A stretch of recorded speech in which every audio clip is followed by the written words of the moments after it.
যারা weight loss করছো তাদের যে সব কিছু সেদ্ধ করে খেতে হবে এমনটা নয়। আজকে একটা চিকেন রেসিপি দেখাবো যেটা হেলদি তো বটেই, তার সাথে টেস্টিও হবে।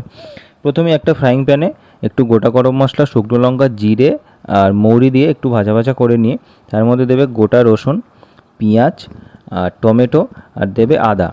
আদাটা আমার কাছে বাটা ছিল তাই আমি বাটাই দিয়েছি, তোমরা আদা এমনি কুচি কুচি করেও দিতে পারো।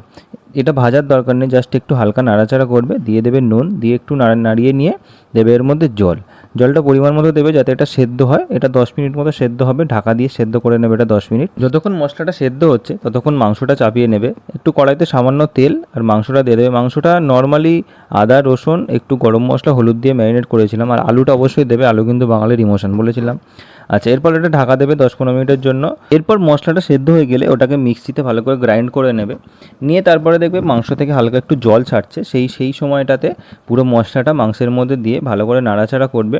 এরপরে দেবে একটু গরম মশলা, তারপরে দেবে গোলমরিচের পাউডার। এটা দিয়ে ভালো করে নাড়াচাড়া করবে। বেশিক্ষণের দরকার নেই কারণ অলরেডি মশলাটা সেদ্ধ হয়ে আছে। এরপর পরিমাণ মতো জল দেবে, দিয়ে ঢাকা দেবে যতক্ষণ না মাংস আর আলুটা সেদ্ধ হয়ে যাচ্ছে।